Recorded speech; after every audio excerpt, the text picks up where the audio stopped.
Sleep Chief is having their 2-week Black Friday sale starting November 24th and going until December 8th. Everything in their store will be 20 to 60% off. There will additionally be restocks and new product drops, including their recently announced Flame Brothers collection. So make sure to check it out and use my coupon code The Eggman for an additional 5% off on top of everything.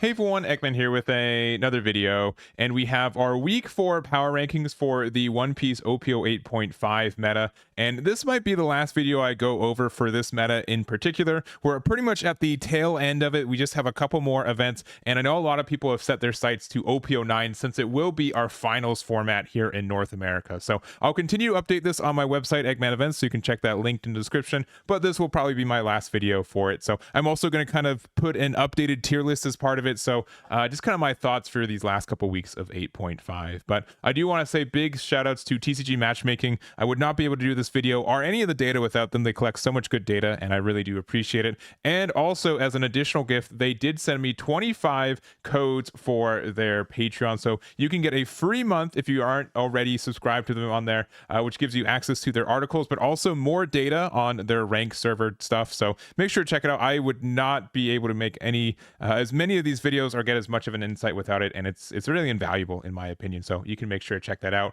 and free or not, I think it's a really great resource, and I definitely appreciate all that they've been doing for the community in the last couple weeks too, last couple months really. So anyways, going on into this one, we are going to go over the top placing leaders. We're going to look at the matchup charts. We're going to look at a few deck lists, not all of them, because I kind of feel like we know what most of these look like, but if you want to see the highest win rate deck list, they are all on my website. Again, you can find them linked there, and we're going to check those out. But starting off with the power rankings themselves, we do have these 10. We have Doflamingo with a 52.7% win rate. We've got Sardic 13 Luffy with 52.5, Smoker with 51.9, Bonnie with 51.8, Sardic 14 Luffy with 51.7. We have Anel with 51.5. We have Nami with also 51.5, Rob Lucci with 51.1, Reiju with 50.4, and Katakuri with a 49.2. So my interpretation of this data too is that this is with slightly higher rank. This is like 1 billion or higher bounty. So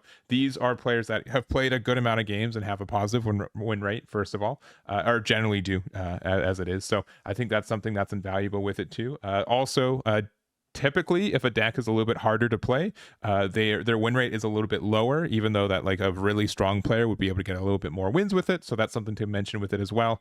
And these are not like strict tier rankings. These are based on, people playing the deck, but also their win rates as well. So one thing I have noticed is less people are on Doflamingo. I know at the beginning of OP08.5, they had like skyrocket. They had 5-digit numbers of matches with the leader. And I think a lot of people have kind of come off it a little bit.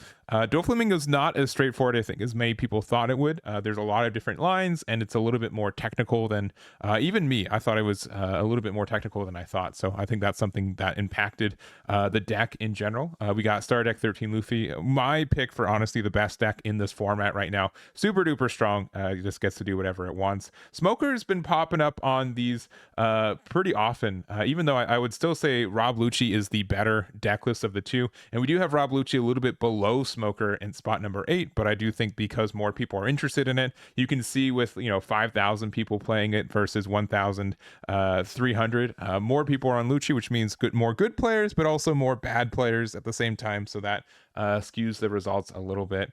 Star Deck 14 Luffy the same kind of way, where I would still think like both these leaders are very interesting, and I know a lot of people have been playing them, but Rob Lucci still, I think, takes advantage of 8-drop Moria a lot better than the other two, and it just has some really great effects. It's a little bit inflexible against some matchups, including Sardic 13 Luffy, but it's still in a really good spot. And then Anel, Nami still present somehow. I keep saying somehow, but I think less people are on Doflamingo, which gives it a little bit more matchups to breathe with. And then we have Reiju popping up with just 600 games-ish in this, but having a positive win rate with them, so that's kind of neat to say. And then also we have the Charlotte Katakuri. So the kind of other thing I didn't really say it outright is that if something has a lower matches, it means less people are on it, but the people who generally are on the deck are kind of die-hard fans for it. So I will say, like, the more people on a deck, the more open it is. Again, more good players, but also more less good players, which can help make the results a little bit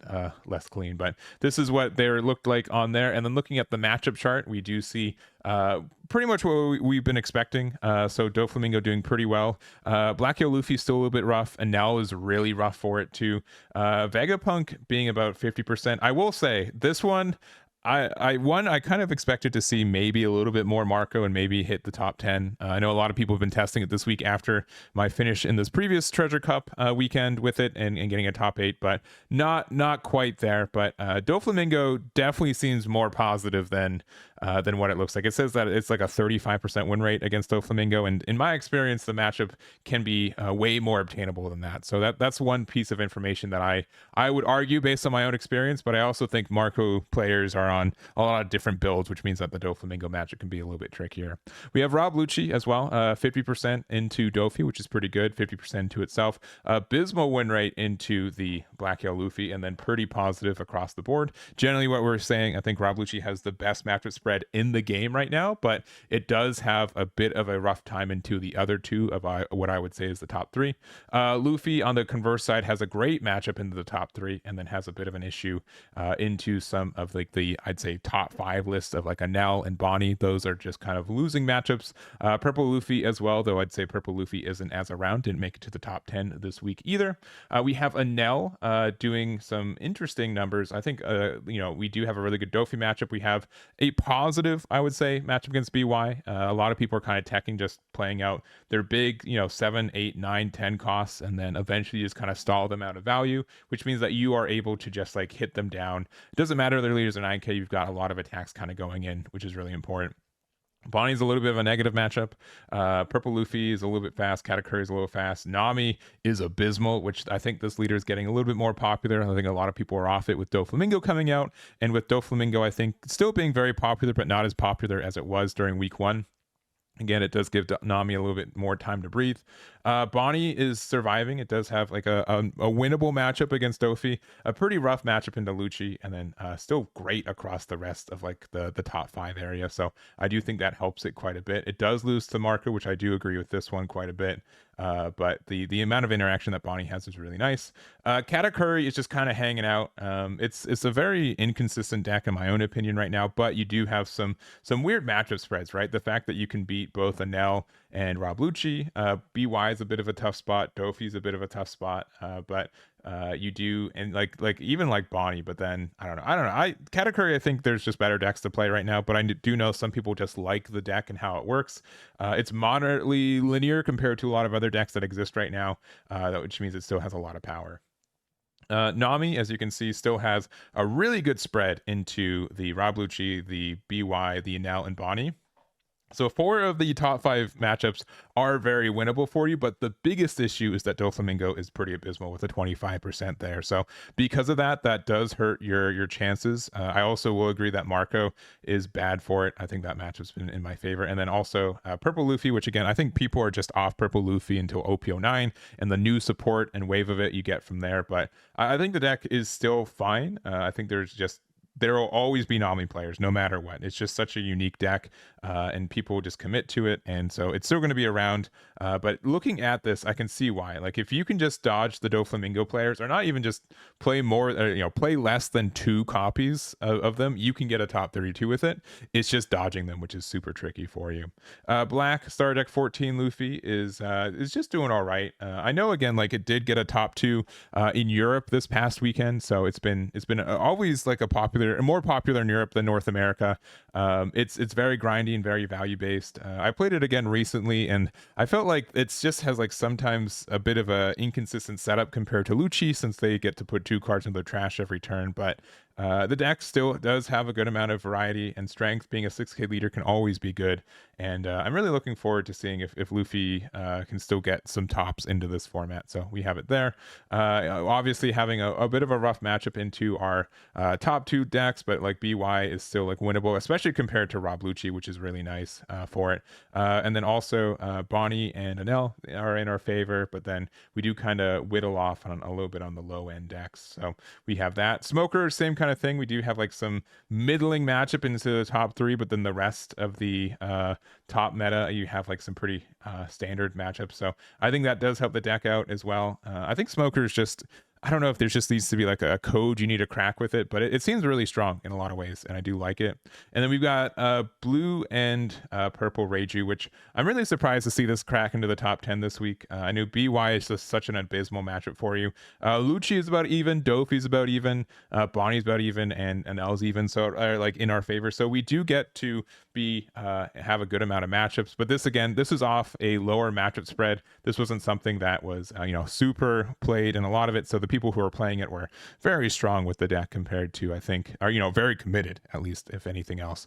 But I think Reiju's in an okay spot. I wouldn't necessarily say it's in my personal top 10 in this format, but it's still doing some things. So that's kind of the matchup spread. We're going to look at a couple deck lists real quick, not all of them of the top 10, but again, if you want to see all of the top 10, you can find them on my website right here. So these are the highest win rate deck list on the ranked server on this past weekend. So for Doflamingo, I know that this deck, even though like it's a known quantity of what the deck does, there's always so many different builds. Their card pool is just so filled with different warlords and different things to play that it makes it pretty unique for some of the tech options for you. So one thing I'd say in particular, I've been seeing a lot more people playing the 9-drop Mihawk. This card has been pretty interesting in my mind. In my mind, you're like, oh, it can't get rid of Gecko Moria, it can't get rid of Jack. There's a lot of cards that it just narrowly misses.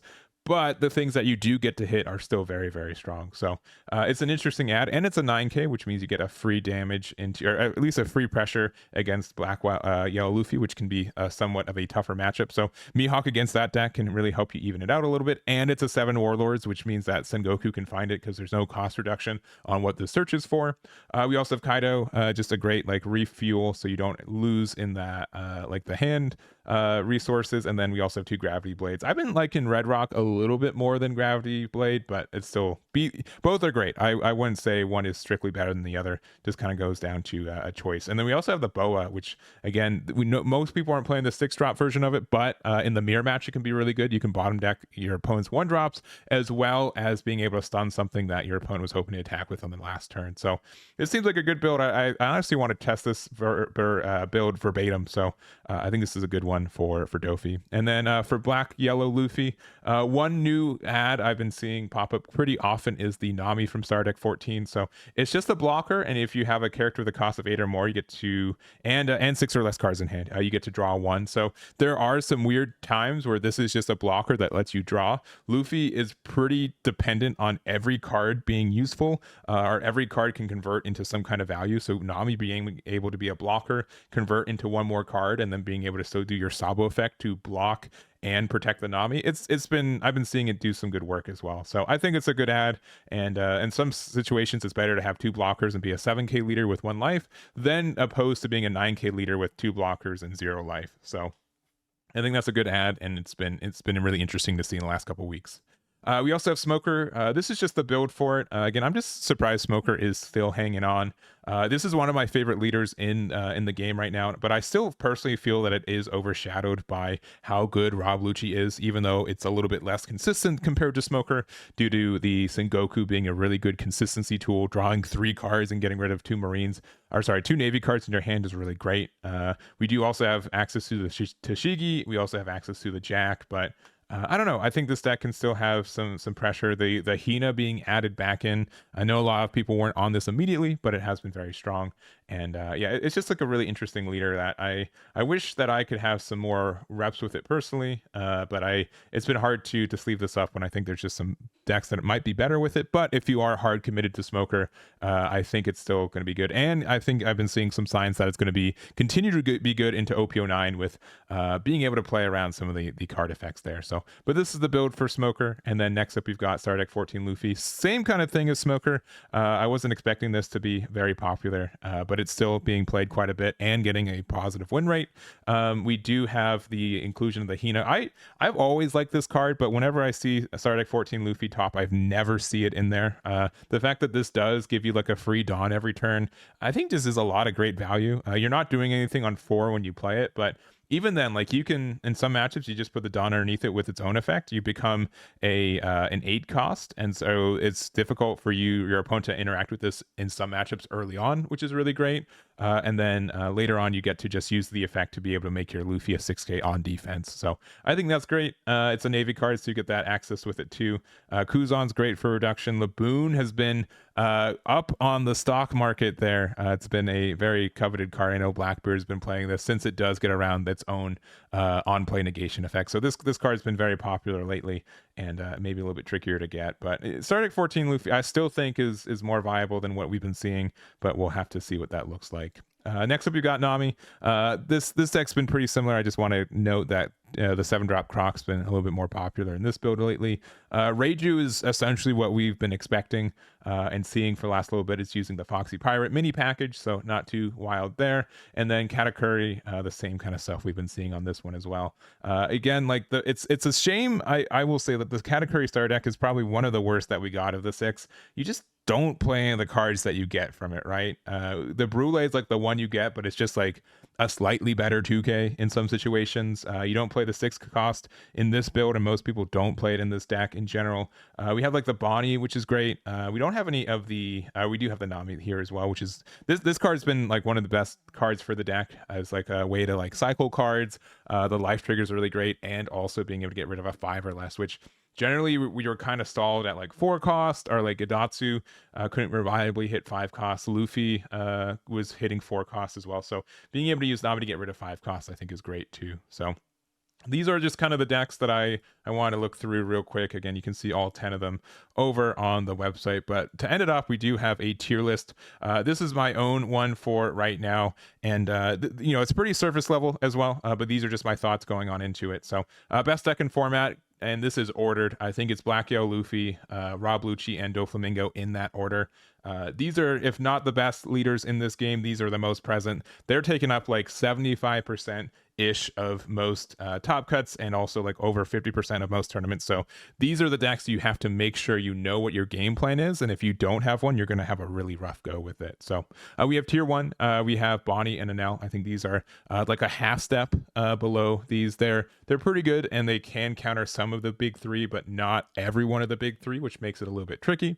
Tier 1.5, these are decks that I think have pretty much topped in this regional season, or I guess competitive season with Treasure Cups, and I still think they're very good. They are needed to be like a good player on a good day, but when that happens, you get some good spots. So start deck 14 Luffy, Smoker, Purple Luffy, Blue and Red Marco, Nami, Vegapunk, Katakuri, and Perona. I think these are all leaders that will get the occasional tops around, and we'll get from there. I know Vegapunk technically won a Treasure Cup, and by technically I mean definitely won a Treasure Cup, so it's weird to have this at 1.5, but I think that's kind of where it belongs. And then tier 2, these decks I don't expect to top very often. They can occasionally, and then the rest, which are just leaders that I already had for previous tier list, I would be very surprised if any of these topped. I don't think any of them have in this competitive season, so we do have that. But in general, we do have a good amount of leaders viable, I think, right now. We do know what most of the format looks like and most of the meta.